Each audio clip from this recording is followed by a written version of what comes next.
hope you all had a wonderful Memorial Day, honoring and remembering the veterans who died serving our country.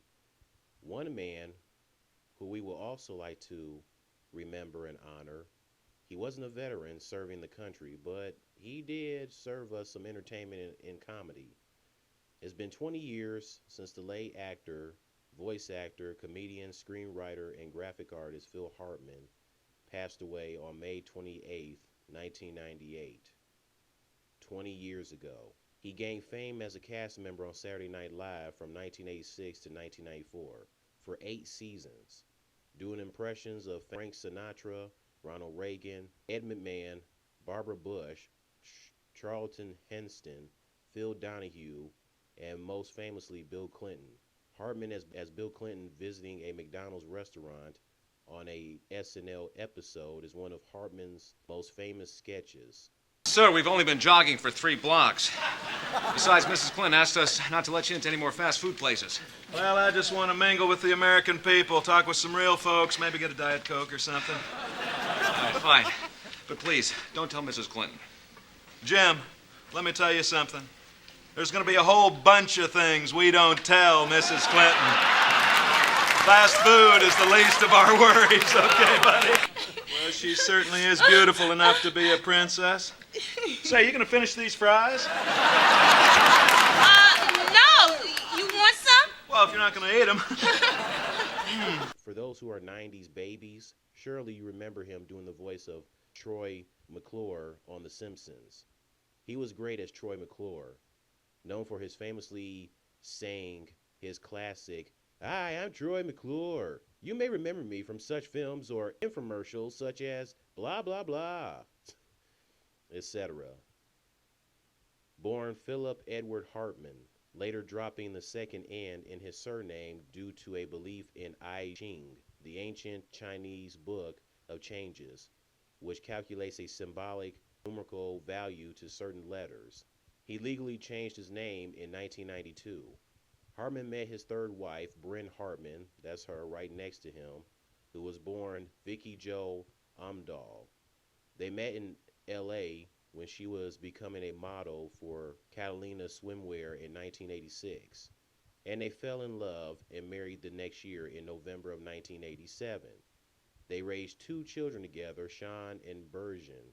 As Hartman's fame got better and brighter, she began to get jealous because of her career going downhill, while she had to give up because of his career. In fact, Bryn reportedly felt intimidated by his success and was frustrated she could not find any on her own. But even though they had difficulties in their marriage, they never wanted a divorce. Bryn relied on drugs and alcohol to cope with her pain. Heck, she was probably doing alcohol and drugs before she met Phil Hartman. Who's to say? Well, maybe you should have thought of that, boo, before putting a ring on it when it came to your dreams of modeling. In public, they seemed happy, but for the ones who were close to them, well, that's a different story. Bryn was known to have a bad temper. I read that friends of Phil Hartman were not fans of his wife. Actress Cassandra Peterson responded by saying, "Oh, God, no," when Hartman told her he planned on proposing to Bryn in 1987. Phil promptly asked her to leave his office. They never spoke again for years, and it was the first or last time she ever saw him angry. Phil's second wife, Lisa Strain, sent a congratulations card to him and Bryn for the birth of their son, Sean. Bryn returned the favor by giving Phil's second wife a death threat. Why on earth would she send a death threat to his second ex-wife? John Loivitz, who was good friends with Phil, apparently heard from Hartman that at a Christmas party, Andy Dick, who was also a friend of Phil Hartman and co-star on Phil's show Newsradio, gave his wife drugs after the fact she was sober for the past 10 years. John Loivitz and Andy Dick had beef about this for years, and Loivitz thinks Dick is the reason why Bryn murdered Phil. Well, I mean, if you think about it, I guess John Loivitz does have a point why he thinks Andy Dick is the reason why Bryn murdered Phil Hartman. I mean, the man gave drugs after the fact she was sober for the past 10 years. Who the hell does that? Why would he do that? That doesn't make any sense. Andy Dick, there's a reason why your last name is Dick, because you are a dick for giving her drugs. What the hell were you thinking, man? His wife also had several cosmetic surgeries due to her low self-esteem. In the opening credits of SNL, Phil would be sitting next to her in a booth without her face being shown. She tried to get her face on camera, but the director kept telling her to turn away, which frustrated her.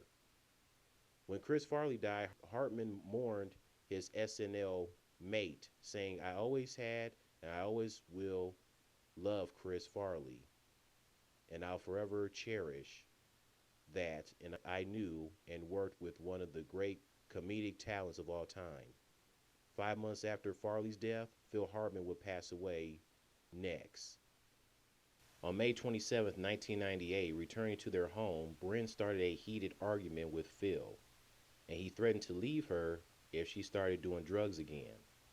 Phil went to bed, and once he fell back to sleep, he would never wake up again. Sounds like Bryn did more drugs after that, since she was intoxicated and recently taken cocaine when she killed him. Plus, at the same time, she probably had this psychologically in her mind was like, oh, you threaten me? You're threatening me, saying that you're going to leave me because I'm still having problems with my drugs? Really? You're going to leave me? After all we've been through for this 10 years of marriage? I love you, but if I can't have you, then no one can.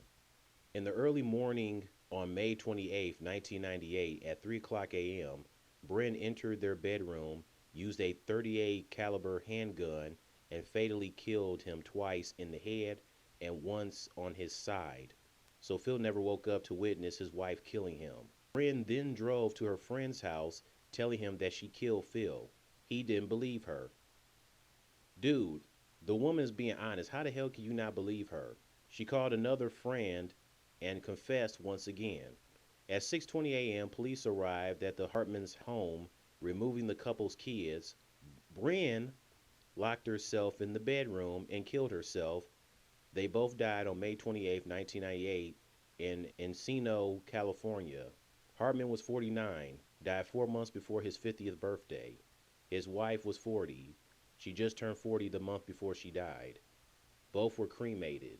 And here are they tombstones. And I know some people are like, why is her name right next to Phil when she killed him? I mean, you got a good point. I mean, is she worthy of having her name next to her husband that she killed? You know? As for their kids, I heard that when their parents died, they moved to like Wisconsin to live with their aunt and uncle. Their aunt is Bryn's sister, and their uncle is their aunt's husband, so obviously. So I hope they are fine. This is daughter, she's 26, and son is 29. I couldn't find a pic of son, but it's a tragic story when they both lost their parents when kids. If Phil Hartman was alive today, he would be 69, going on 70 in September. Bryn would have been 60. Phil Hartman had a show called Newsradio that ran for 5 seasons on NBC. So in season 5, Hartman's character was killed off due to dying from a heart attack. John Loivas was Hartman's replacement, and the entire cast could barely get through their scripts due to Hartman's death in the first episode of season 5, as they broke down in tears several times when filming the first episode of season 5. I mean, can you blame them? That's Phil Hartman. He obviously meant something to them. He was their colleague, their mentor, and their friend. Now, in a very special season premiere, the cast says goodbye to Phil Hartman. Farewell, take care of each other, and I'll see you all when you get to wherever it is that I am now. Newsradio, Wednesday on NBC. And I'm sure if Phil Hartman did not pass away, Newsradio probably would have lasted for probably 2 or 3 more seasons if he wasn't killed by his own wife. The show ended at 98 episodes. It was closer to having 100 episodes. I mean, I never seen or ever heard of Newsradio until I watched like some old NBC commercials from the 90s. The Simpsons retired his characters, Troy McClure and Lionel Hutz. Imagine how The Simpsons today would be like if he was still here voicing Troy McClure. Hartman also wanted a live action film about Troy McClure. That would have been awesome. And obviously, Troy McClure also would have been in the Simpsons movie. He was also originally supposed to do the voice of Zach Brannigan from Futurama. He would have been an awesome Zap, but Billy West took over since Hartman died. Fry got the name Philip after Phil Hartman in honor of him. Zap's voice would have been similar to Troy McClure's. I could see it. Phil Hartman was also posthumously received a star on the Hollywood Walk of Fame on August 26, 2014. Unbelievable. I can't believe this woman killed him. Thanks a lot, Brent Hartman. Because of you, he never got the chance to do the Troy McClure live action movie or do the voice of Zap Brannigan and continue doing news radio. How could you? That's your husband. Love isn't supposed to hurt. You shooting your husband while he's asleep and then killing yourself? That's not love. I wish the woman would have gotten more help, because apparently she wasn't getting enough.